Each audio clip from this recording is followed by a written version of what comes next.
Oh my God. Sorry. I had forgotten that Wow. that it's on camera. Actually, they're not bad. What do we think?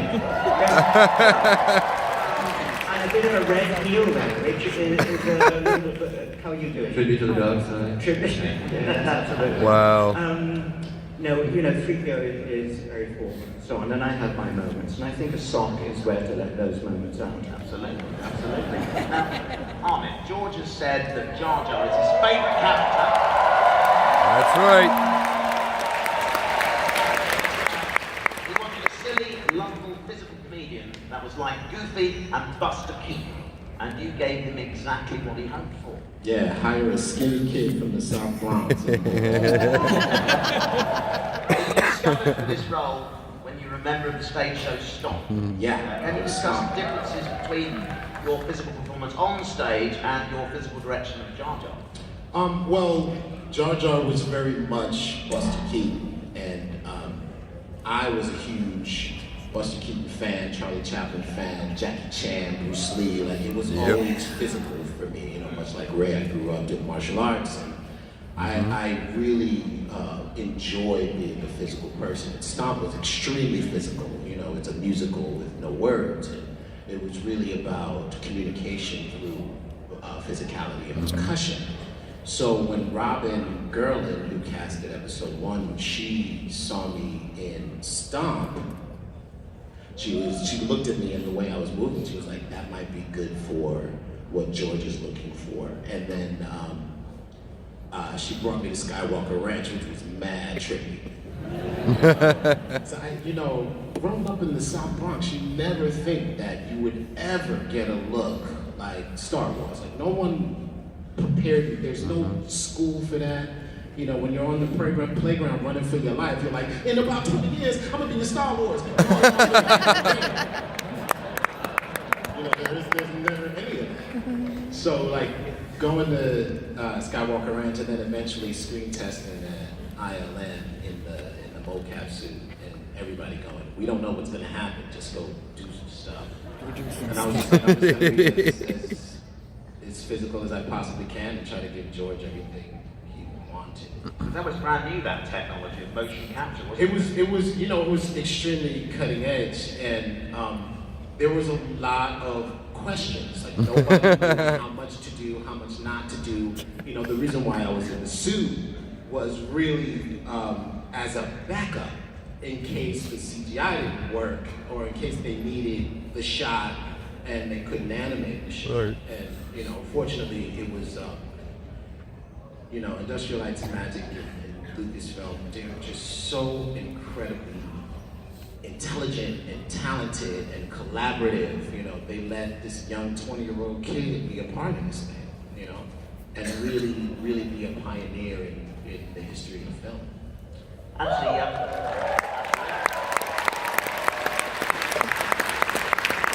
so obviously in the Phantom Menace we see the origins of 3PO. What was your approach to playing him at that stage?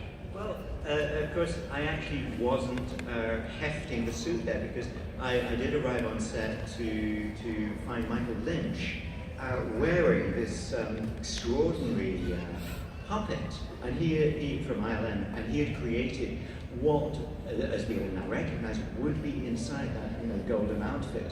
And it was a really surreal experience for me because there was Michael kind of not only being a wonderful puppeteer, but sort of being me as a kind of, it was a weird thing because I wasn't doing it, and 3PO wasn't kind of the way 3PO was in my mind, because I guess when you don't have all the outsides of you move in a slightly more fluid way, and it was quite magical to see him. And what I loved was the imagination to think that in fact 3PO hadn't always been a golden droid. Somebody had to make it. And you know, for people to say, you know, when 3PO says thank the maker, who's he talking about? Well, obviously, that he knows, he's talking about the guy who made him, in this case. Anakin.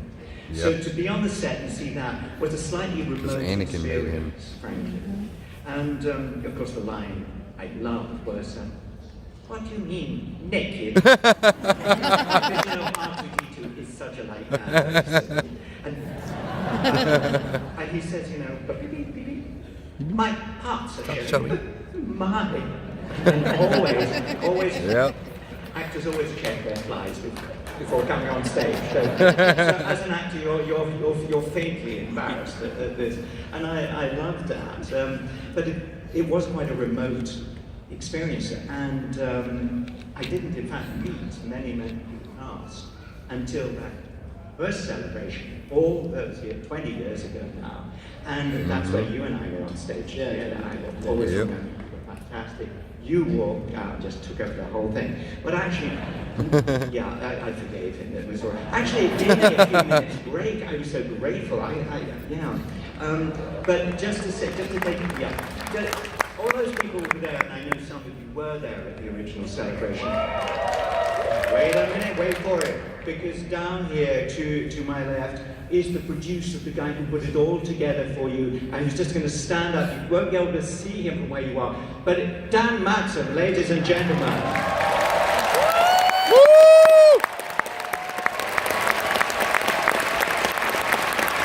We couldn't be here today without Dan's original inspiration, and I love you for it, and they do too, Dan. Thank you for being here. Absolutely. Thank you, Dan. It's a big difference in those cats, isn't it? Oh yeah. Yeah, we talked a bit about it yesterday. The people who weren't there, it was like being in a war zone. We were drenched, we were walking in mud. And do you remember how everybody was smiling? You were there. Yeah, everybody seemed to love being dirty. So I was like, yeah, that was it. That was it. That was crazy. And you know, guys, if you weren't there, what's that? Ian, wake up. Ian, wake up. Now, what's the Shakespeare play where somebody says those people now dead in England will hold them man with deed? Do it. They weren't there. No, they weren't. Henry V. It was Henry V or something. Some Christmas thing. It was like this band of brothers. Wow. Yeah, great. Oh, look at that. Remember that? Right? I remember that. Jar Jar Jam. And I thought that was fun. Those. Right, Wookiee shirt. That was my favorite shirt. Right. Ah, there's Dan Great. and me. Yep. And you still got the same jacket. Yep. But I don't have the same hair, unfortunately. I got black hair though. I remember a couple of Klingons crashed that in Denver, and I don't think they got out a lot. That was the original first celebration Absolutely for good the time Star in Wars Denver, episode and 1, The Phantom here, Menace. 20 That years was the later, we're poster still of doing it, the same of the thing, but on a celebration. much grander scale.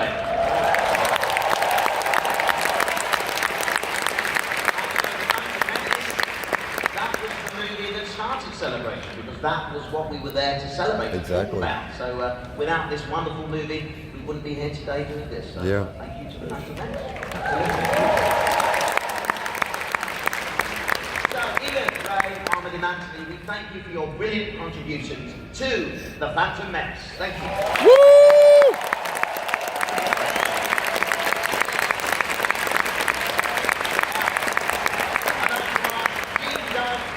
John and Matthew to join us once again as we continue our 20th anniversary celebration of the Phantom Menace. Here they are.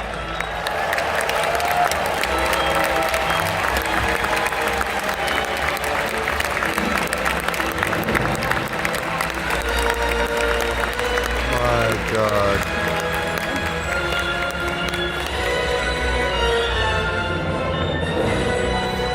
Welcome back to you all. Isn't this wonderful? Look at all of these marvellous people, artists and performers who contributed to this. Woo! Absolutely, absolutely. We're all Now, way more gray, too, than we were. Now today we're celebrating the new beginning of the Star Wars saga, and that came from the very heart of Mr. George Lucas himself.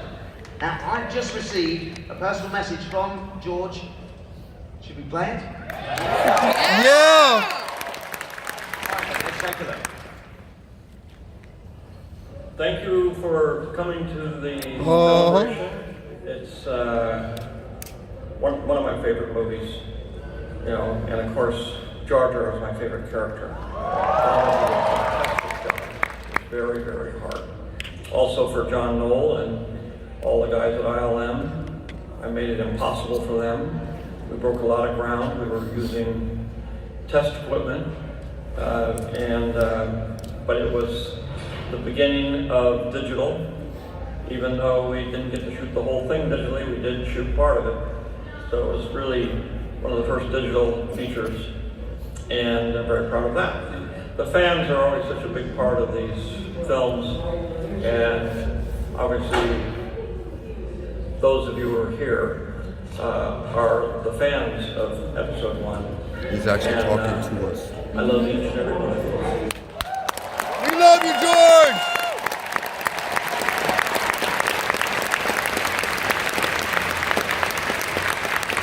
I want to personally thank you for allowing me to be part of episode 1 and of Star Wars, of course, and for casting these incredibly talented actors and filmmakers who have made a huge impact on the Star Wars galaxy. Thank you. Please allow me to take a moment to illustrate. Doug Chang, episode 1 was only the beginning of Doug's contributions to Star Wars design. He has since created some of the most iconic and original imagery in the entire saga. Doug's helped to lead design efforts on The Force Awakens, Rogue One, and Star Wars Galaxy's Edge, along with numerous other projects. The Academy Award winner is now Lucasfilm's Vice President and Executive Creative Director for Star Wars. Let's hear it up.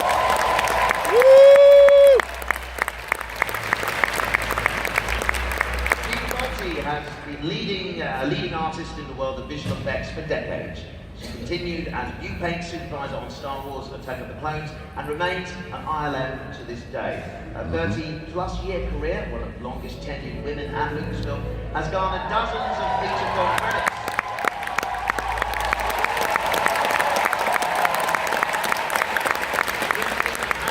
Her experience with technical innovation is an example to her fellow artists today and for all those to come. Steve Bolte.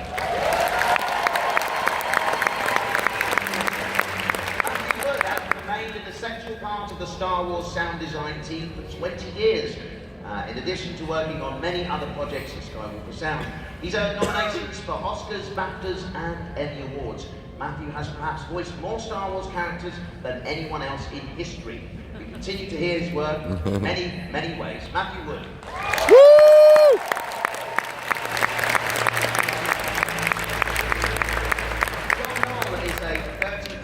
Veteran at ILM and is now Chief Creative Officer and Senior Visual Effects Supervisor. He's won Academy Awards, including recognition just this year for his co-creation of Photoshop along with his brother Thomas.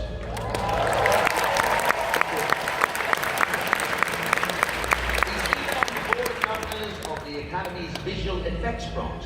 Of course, Star Wars is never far from John's work. As many of you know, John originated the idea for Rogue One. And so... Yeah!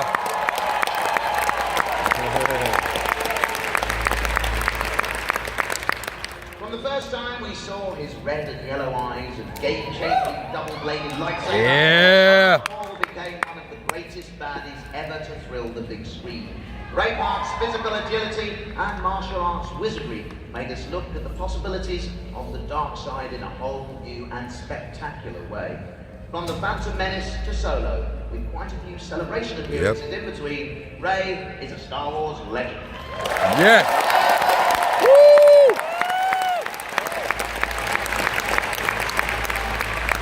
Ahmed Best is a true pioneer.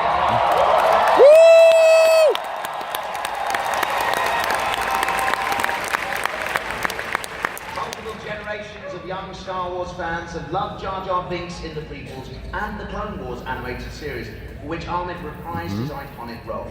The Annie Award winner, or should I say, Annie Award winner, continues to produce, write and direct. He's a very talented, busy man, and an inspiring one at that. Ahmed Best.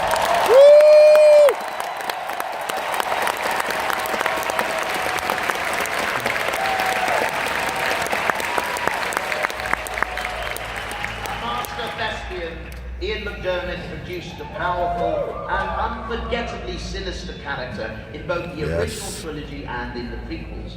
And like Ahmed, has revived the character in Star Wars animation. He's also continued his lauded stage career and won a Tony Award in 2006 as Best Featured Actor in a Play for Faith Healer. But for all of us Star Wars fans, Ian will go down in cinematic history for playing one of the most evil, manipulative, and memorable villains of all time.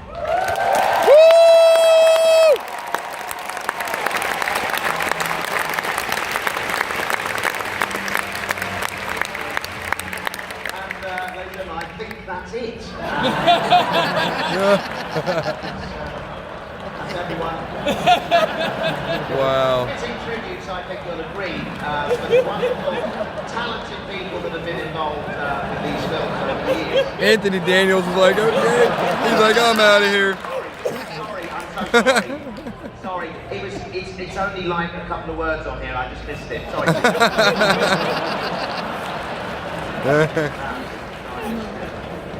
Okay, just sit there and say, sorry about it. Excuse me, just forget that never happened. So, Anthony Daniels is brilliant.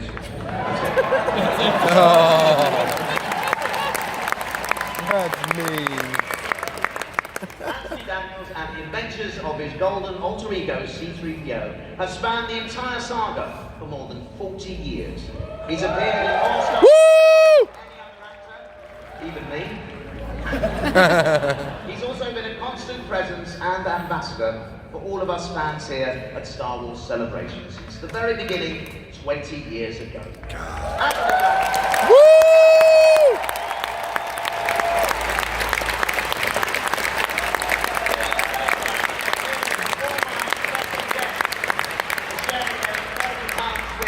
Over the years. Thank you to all of you.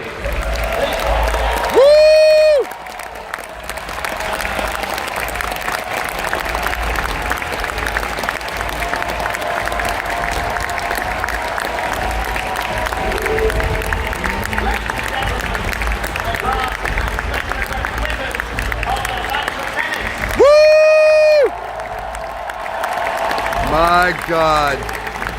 There's the 20th anniversary poster.